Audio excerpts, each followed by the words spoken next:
Friends, welcome to Tawani tutorials. आइए हम देखते हैं इंटीग्रेशन का लास्ट पार्ट जिसका नाम है integration by partial fraction method. Integration में हमने अभी तक के उसका बेसिक कंसेप्ट, उसके बाद उसके फॉर्मूले, रूल्स, सबसे important part integration by substitution, integration by parts, और अभी हम देखने वाले इंटीग्रेशन बाय पार्शियल फ्रैक्शन। ये बहुत से स्टूडेंट नहीं करने को देखते बेटा, ये सबसे आसान पार्ट है तीनों में सबसे मेन तो आपको मैंने कहा था सब्स्टिट्यूशन, उसके बाद बाय पार्ट्स। ये दोनों का ही पूरा इंटीग्रेशन में जनरली ज्यादा बोलते हैं ना, एकदम टेरर और बोलते हैं ना, पूरा ज्यादातर प्रॉब्लम इसी के रहते हैं। पार्शियल फ्रैक्शन एक बहुत सी सिंपल टाइप है, इसमें बस आपको कांस्टेंट निकालना है और बाद में उसका इंटीग्रेशन फाइंड करना है। इसमें भी कुछ प्रॉब्लम में सब्स्टिट्यूशन बाय पार्ट्स अप्लाई होने वाला है, लेकिन बहुत ही कम जगह पे अप्लाई होगा। इसका बस आपको पहले वर्किंग रूल मैं समझा देता हूं, उसके बाद हम इसके कुछ एग्जांपल सॉल्व करेंगे। इसमें जनरली आपको 3 केस डिस्कस करना है मेरे साथ। 3 केस इसमें मैं आपको बताने वाला हूं, लेकिन तीनों केस मैं आपको एक साथ नहीं समझाऊंगा। पहले मैं फर्स्ट केस लूंगा, उसके बाद एक्सरसाइज की कुछ प्रॉब्लम सॉल्व करूंगा। 3.4 हमारी जो लास्ट एक्सरसाइज है, पहले उसके हम प्रॉब्लम सॉल्व करेंगे, उसके बाद केस 2 डिस्कस करेंगे, फिर आगे के प्रॉब्लम, और उसके बाद केस 3 डिस्कस करेंगे, फिर उसके आगे के प्रॉब्लम। तो सबसे पहले पार्शियल फ्रैक्शन यानी होता क्या है, पहले वो मैं आपको समझा देता हूं। अब बोलोगे सर पार्शियल फ्रैक्शन यानी क्या होता है, हमने इसके बेसिक वाले लेक्चर में आपको मैंने बता चुका होता, या इवन हमने 11th में भी पढ़े है कि फ्रैक्शन यानी क्या होता है, जब कोई भी दो पॉलिनोमियल को हम अगर डिवाइड करते हैं, या वो आप बोलो 9-10 में भी आपने पढ़ाई है कि जब भी कोई भी दो फंक्शन यानी दो पॉलिनोमियल को हम डिवाइड करते हैं, उससे हम रैशनल फंक्शन बोलते हैं कि f ऑफ x और g ऑफ x ये हमारी दो पॉलिनोमियल टर्म है। पॉलिनोमियल टर्म मतलब लीनियर, क्वाड्रेटिक, क्यूबिक या बायफुट इक्वेशन जो रहता है उसे हम क्या कहते हैं, पॉलिनोमियल। कोई भी दो पॉलिनोमियल को अगर हम डिवाइड करते हैं जिसमें से डिनोमिनेटर 0 नहीं होना चाहिए, उसको हम कहते हैं रैशनल फंक्शन या रैशनल अलजेब्रिक फंक्शन। इसमें भी पार्शियल फ्रैक्शन का मतलब आपको दो पॉलिनोमियल रहेगा, दोनों को आप डिवाइड कर दीजिए, आपका फ्रैक्शन तैयार हो जाएगा, यानी पार्शियल फ्रैक्शन तैयार हो जाएगा। जैसे कि आपको बुक में उसने दिया है डेफिनेशन में, बुक का ही मैं बता रहा हूं कि f ऑफ x और g ऑफ x ये दो पॉलिनोमियल है, जिसमें से f ऑफ x और g ऑफ x को डिवाइड करते हैं, g of x not equal to 0, क्योंकि 1/0 आपको पता है not defined, is called the rational algebraic function. इसको हम क्या बोलते हैं, रैशनल अलजेब्रिक फंक्शन। जैसे कि मैंने आपको बताया f of x and g of x is called proper rational function provided by, है ना। ये आगे का हम डिस्कस करते हैं, पहले आपको पार्शियल फ्रैक्शन ऐसा लिखना है जैसे मैं आपको डेफिनेशन बताता हूँ सिंपल लैंग्वेज में। f of x and g of x are two polynomial, then f of x and g of x, यही line g of x is not equal to 0 is called rational algebraic function, is called rational algebraic function। अब इसमें लिखे proper, इसके दो types है बड़ा, क्योंकि जब तक पार्शियल फ्रैक्शन के दोनों टाइप्स नहीं समझेंगे आपको प्रॉब्लम नहीं आएंगे। इसके दो टाइप्स है, there are two types of partial fraction, there are two types of partial fraction. Number 1 आपका है प्रॉपर पार्शियल फ्रैक्शन, ये बुक में नहीं दिया है, मैं आपको इसको बता रहा हूं यहां पे। प्रॉपर पार्शियल फ्रैक्शन, इसमें लिखिए if degree of f of x, if degree of f of x is less than degree of g of x, shortcut में लिखता हूं, then f of x upon g of x is called कौन सा, proper partial fraction. Proper partial fraction, जब भी numerator की degree denominator की degree से कम रहेगी तो उसे हम बोलेंगे प्रॉपर पार्शियल फ्रैक्शन। समझा? अब बोलोगे सर नहीं समझा, कोई बात नहीं, मैं आपको एग्जांपल से बताता हूं ना। एग्जांपल बहुत सारे, x² + 1 अपॉन x³ + 1।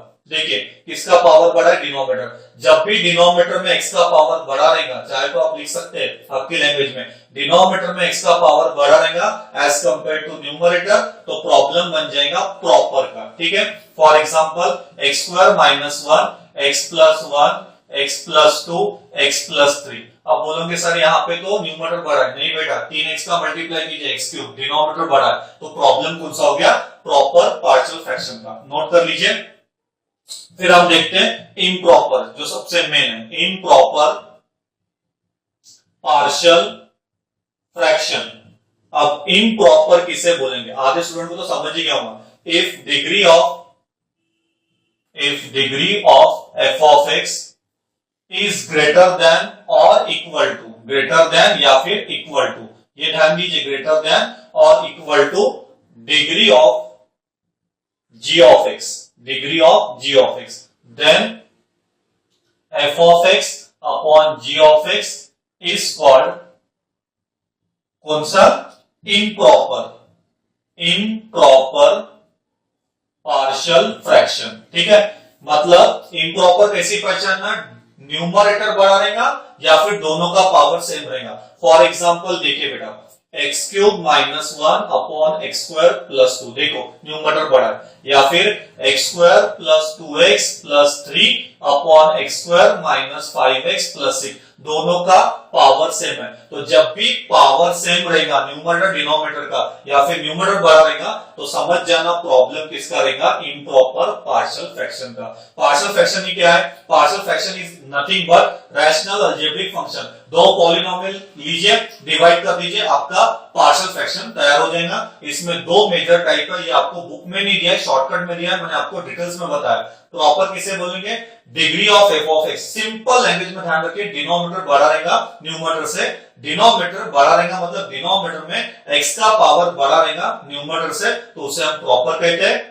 इम्प्रॉपर कैसे पहचानेंगे, न्यूमरेटर में एक्स का पावर बड़ा रहेगा या न्यूमरेटर और डिनोमिनेटर में एक्स का पावर सेम रहेगा तो उसे कहते हैं हम इम्प्रॉपर। अब इसको कन्वर्ट करने का एक रूल है, तो यहां पर लिखिए पहले, to convert improper partial fraction, ये आपको लिखना है बराबर, इससे आप प्रॉब्लम इजीली सॉल्व कर सकते हैं। कभी भी इम्प्रॉपर का प्रॉब्लम सॉल्व नहीं होता, हमेशा प्रॉपर का प्रॉब्लम सॉल्व होता। तो मैं लिख देता हूं यहां पर, to convert improper partial fraction into proper partial fraction by, ये लाइन लिखना है, बाय डिवाइडिंग, डिवाइड कर देना, by dividing denominator into numerator, divide कर देना है, by dividing denominator into numerator, that is, ऐसा लिख देता हूं, D divided by N, denominator by numerator, and apply the formula, and apply the formula that is quotient plus remainder upon divisible। ये formula apply करना है, हमने बहुत बार apply किया। तो जब भी इम्प्रॉपर को प्रॉपर में कन्वर्ट करना है, सिंपल लाइन याद रखिए, नीचे वाली टर्म को उठा के ऊपर वाली टर्म से डिवाइड कीजिए, ये फॉर्मूले में डाल दीजिए, क्वोशिएंट प्लस रिमाइंडर अपॉन डिवाइजिबल। तो ये है आपका basic introduction for partial fraction. Improper में तो कोई टेंशन नहीं, डिनोमिनेटर बड़ा रहेगा। इम्प्रॉपर अगर रहा, इम्प्रॉपर कैसे पहचानते हैं, न्यूमरेटर का पावर या फिर दोनों का पावर सेम रहेगा इम्प्रॉपर को प्रॉपर में कन्वर्ट करने के लिए नीचे की टर्म को ऊपर वाली टर्म से डिवाइड कर दीजिए और ये फॉर्मूला अप्लाई कर दीजिए, quotient plus remainder upon divisible. चलिए नोट कर लीजिए, ये था बेसिक इंट्रोडक्शन। अब मैं बताता हूं आपको फर्स्ट केस करके। चलिए first case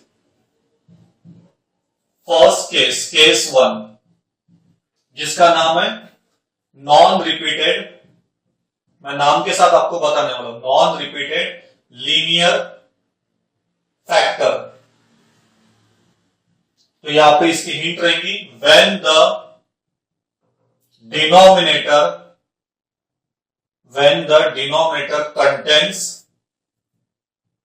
non-repeated linear term, when the denominator contains non-repeated linear term like x, x plus 1, x minus 2, x minus 3 and so on। ये देखो सब में x का पावर 1 है, इसको लीनियर टर्म बोलते हैं। तो ये सारी लीनियर टर्म कहां पे रहेंगी, डिनोमिनेटर में। नॉन रिपीटेड मतलब एक भी रिपीट नहीं होना चाहिए। then we can express, ये ऐसा आपको एक्सप्रेस करना है, f of x upon, general में लेता हूं, x plus a, x plus b, x plus c।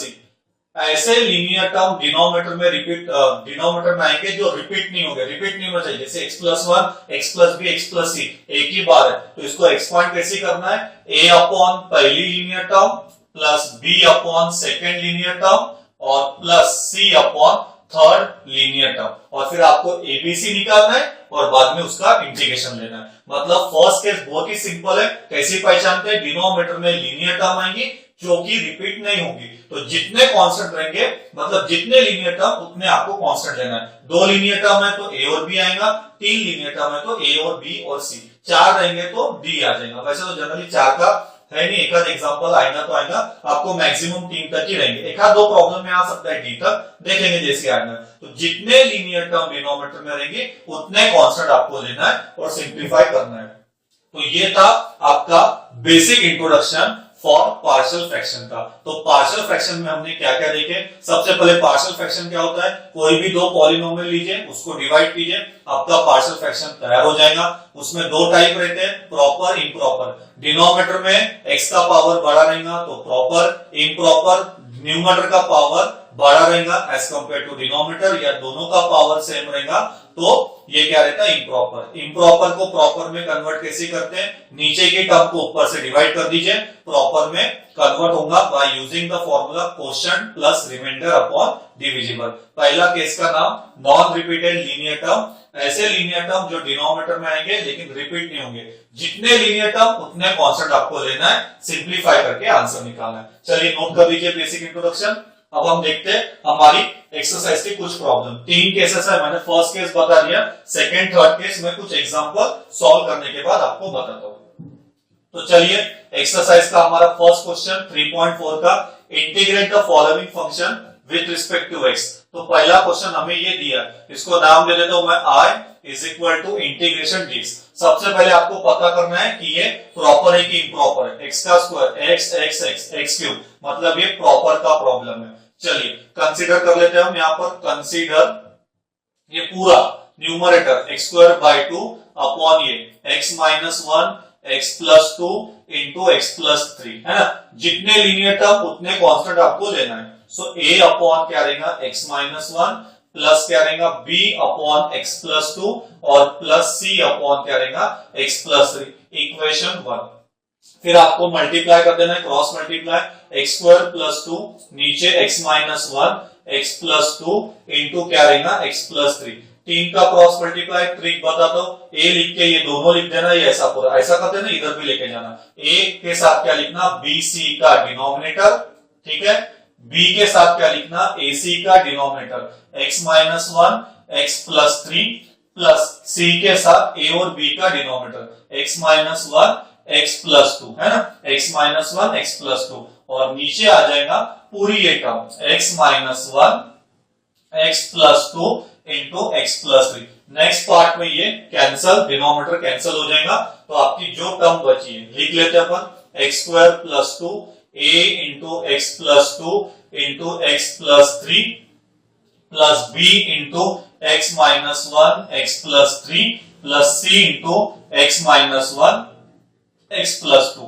अब आपको क्या करना है, इसको पुट वाली मेथड से सॉल्व करना है, मतलब आपको एबीसी के आंसर निकालना है। ट्रिक बताता हूं, x माइनस 1 है, इस नंबर का उल्टा, जो भी ये नंबर है ना उसका अपोजिट, माइनस 1 का उल्टा क्या होता है, प्लस 1। तो सबसे पहले आपको क्या करना है, a निकालने के लिए put x is equal to 1। तो x is equal to 1 put करूंगा तो लेफ्ट में 1 स्क्वायर प्लस 2, सिर्फ राइट से एक ही टर्म लिखना, a क्या हो जाएगा 1 प्लस 2, इधर आ जाएगा 1 प्लस 3। b और c लिखने की जरूरत नहीं, 0 0 बोलेंगे सर कैसे, देखिए 1 माइनस 1 0, पूरा 0, 1 माइनस 1 0। तो जब भी a निकालना है पहले नंबर का उल्टा पुट कर दीजिए, लेफ्ट और एक ही टर्म, बाकी सब टर्म 0, नहीं भी लिखा तो भी चलेगा। 1 का स्क्वायर 1 प्लस 2 3, ये क्या हो जाएगा 3, है ना, और यहाँ पर 3 प्लस 1 4। सो यहाँ पर a का आंसर 3 बाय, नीचे कितना आ जाएगा 3 इंटू 4, 3 3 कैंसल, सो a का आंसर आपका आया दैट इज 1 बाय 4, बॉक्स में डाल दीजिए, ठीक है।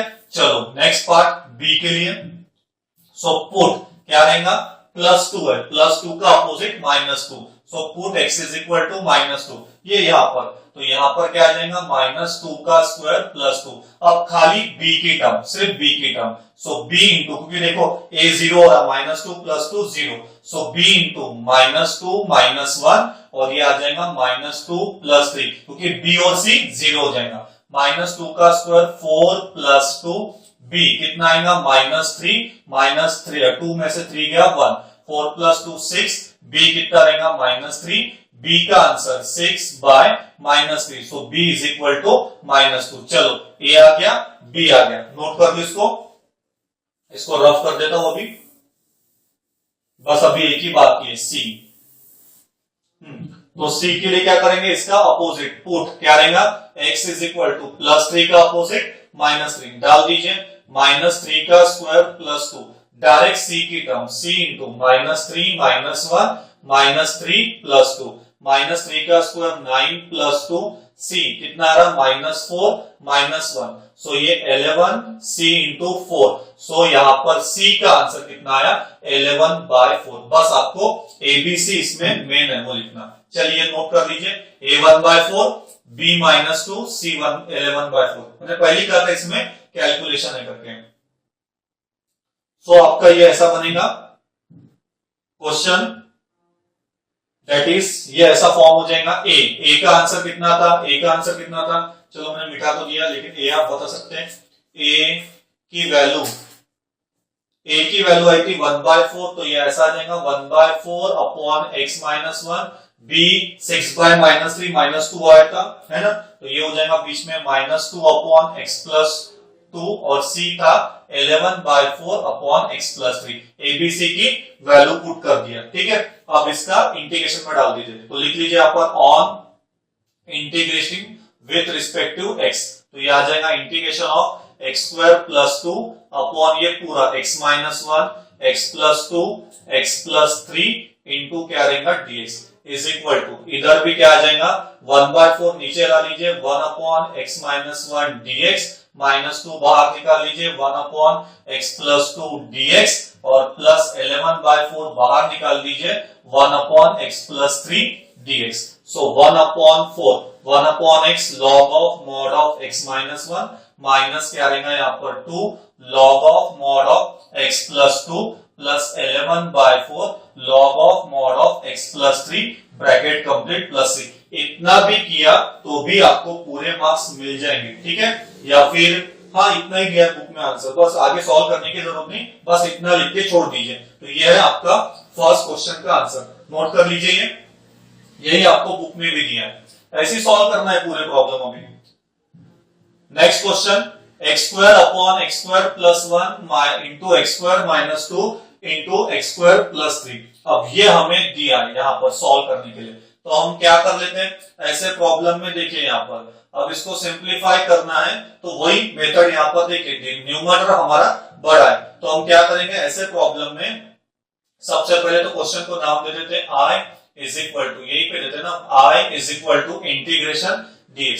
सब में कॉमन चीज x² दिख रही है, तो क्या कर लेते हैं, थोड़ी देर के लिए इसको रिप्लेस कर देते हैं, क्या कर देते हैं, put x² is equal to t, derivative नहीं निकालना, सिर्फ t में रख देते हैं। सो बताइए आपका क्वेश्चन कैसा बनेगा, i इज इक्वल टू पर t नीचे t +1 t -2 और ये आ जाएगा t +3 इंटू यहाँ पर इसका dx है ना, dx से क्या आ जाएगा यहाँ पर dt, 2x dx is equal to dt/2, या फिर रहने दीजिए तो 2 में dt में नहीं करके देखते, इसको डायरेक्ट ही करते हैं। कंसीडर मत कीजिए पुट यहाँ पर x² upon x² +1 x² -2 x² +3, तो बताइए क्या आ जाएगा, तीन term a upon x² +1 plus b upon x² -2 c upon x² +3, equation 1 है ना, इक्वेशन 1 हो गया। अब इसमें कर दीजिए इसका क्रॉस,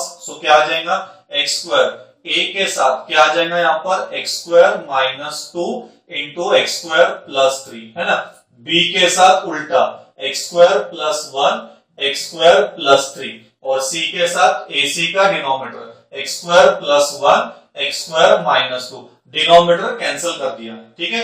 चलिए पार्टीशन करके तीन वैल्यूज निकालना है, तो सबसे पहले पुट कर देते हैं यहाँ पर क्या आएगा x square is equal to +1 का उल्टा -1। सो यहाँ पर -1 का square a is equal to क्या आ जाएगा यहाँ पर -1 -2 -1 +3 बाकी सब 0। तो 1 इज इक्वल टू कितना होता -3 और 2 है ना -3 और 2 -6।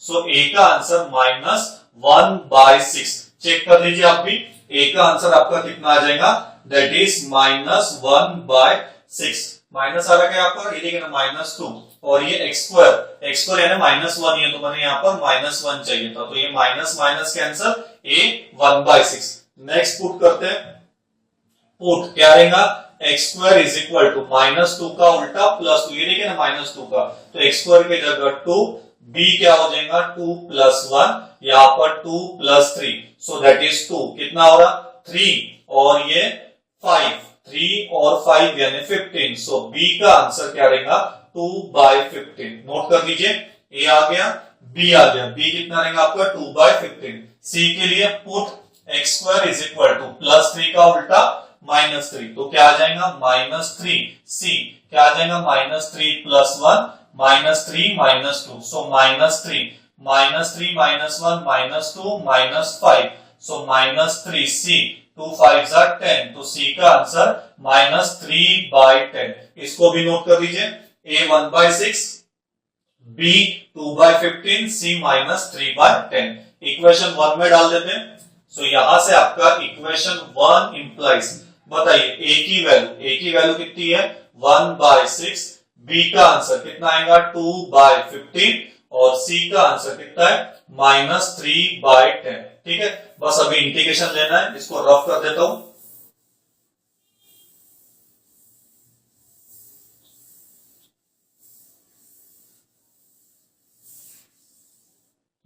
तो ले लीजिए, अब इसका क्या रहेगा on integrating with respective x। सो आपका क्वेश्चन आ जाएगा यहाँ पर integration x square upon x square +1 x square -2 x square +3 into क्या रहेगा dx इज इक्वल टू 1/6 निकाल के 1 अपॉन x स्क्वायर +1 dx, यहां से 2/15 निकाल के 1 अपॉन x स्क्वायर -2 है ना, 2 को लिख दूं क्या मैं √2 का स्क्वायर है ना इंटू dx, और यहां पर -3/10 क्या रहेगा dx अपॉन x स्क्वायर +√3 का स्क्वायर। अप्लाई कर दीजिए, सो 1/6 ये हो जाएगा tan inverse of x plus 2/15, इसमें आ जाएगा 1/2 है ना, log of mod of x -√2 upon x plus √2, minus इधर भी आ जाएगा 3/10, ये आ जाएगा 1/√3 into tan inverse of x/√3 plus c।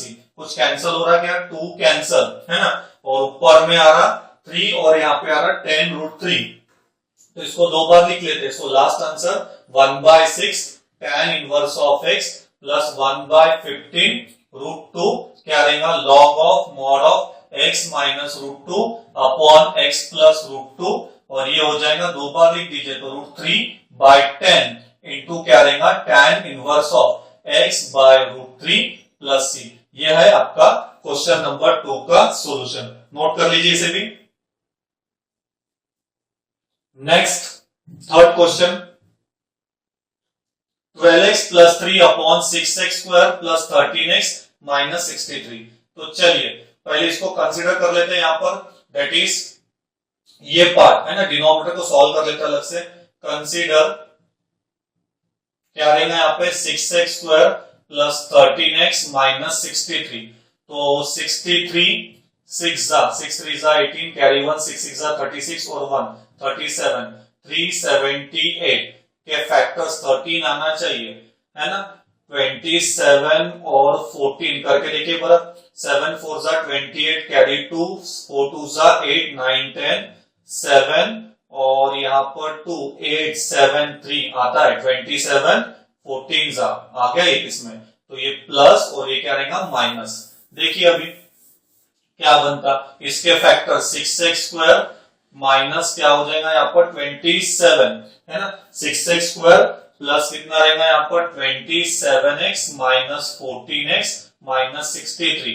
दो दो की टर्म अंडरलाइन कर दीजिए। कौन सा था? 3 कॉमन, 3x निकला तो यहाँ पर 3x 9 है ना। यहाँ पर क्या निकलेगा? 7, 3 2 यहाँ पर 2 आ जाएगा, 3 कॉमन निकला तो 2x और ये आ जाएगा 9। यहाँ से 7 कॉमन 2x और यहाँ पर प्लस 9। सो फैक्टर्स कॉमन निकाल दीजिए। सो क्या आएंगे फैक्टर्स? 2x प्लस 9 और यहाँ पर 3x माइनस 7। चलिए पहले ये नोट कर लीजिए, डिनोमिनेटर के फैक्टर सही है। सो आपका क्वेश्चन देखिए अभी कैसा बनेगा।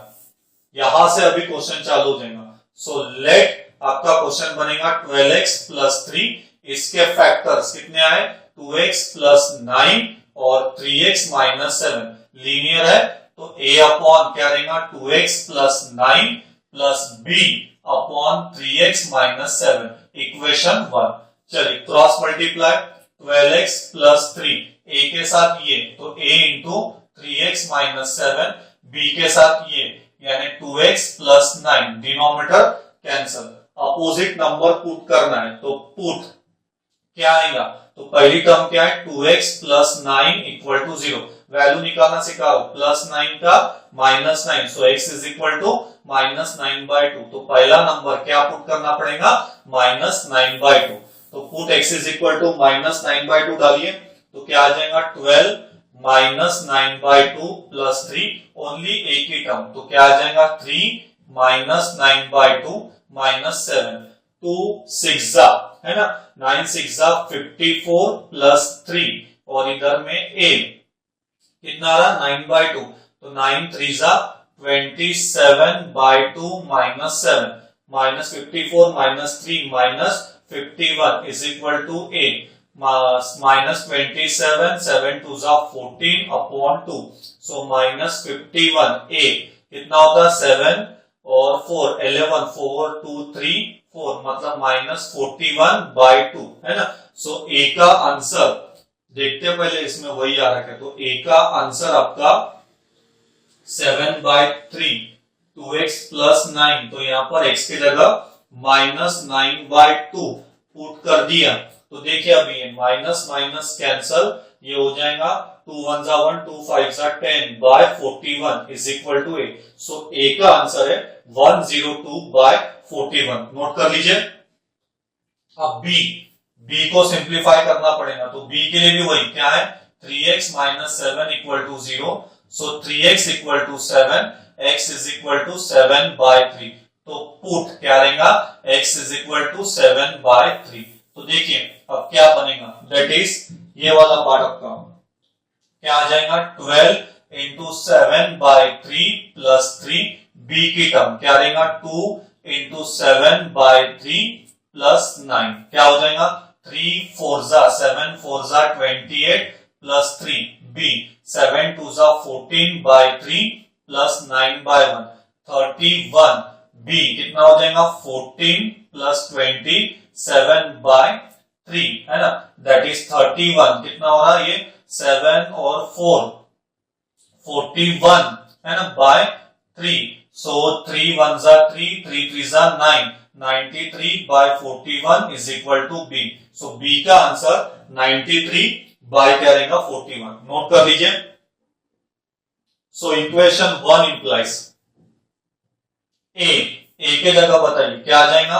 102/41 और b के जगह आ जाएगा 93/41 है ना। ये आ जाएगा इक्वेशन नंबर 1। इसको नोट कर लीजिए। अब बस इंटीग्रेशन इसका ले लेना है तो चलिए इंटीग्रेशन देख लेते इसका।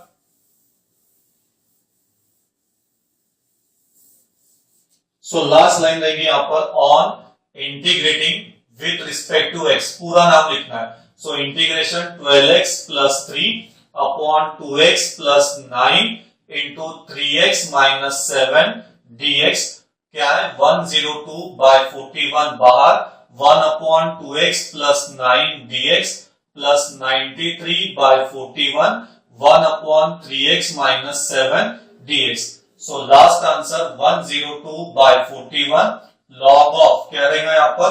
2x प्लस 9 अपॉन 2 इसलिए क्योंकि x का कोएफिशिएंट 2 है, प्लस 93 बाय 41, इसका भी log of 3x minus 7 upon 3 plus c। Note कर लीजिए ये आंसर।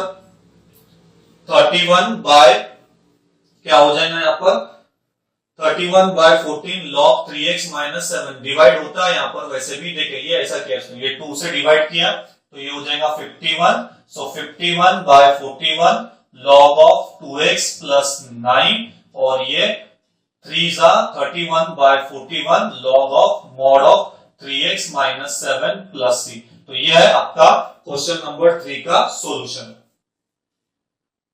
तो यहां तक था आपका एक्सरसाइज 3.4 का 3 क्वेश्चन और इसका बेसिक इंट्रोडक्शन। यहां तक प्रैक्टिस कीजिए, कोई भी क्वेश्चन में डाउट कंफ्यूजन होगा तो आप मुझे पूछ सकते हैं।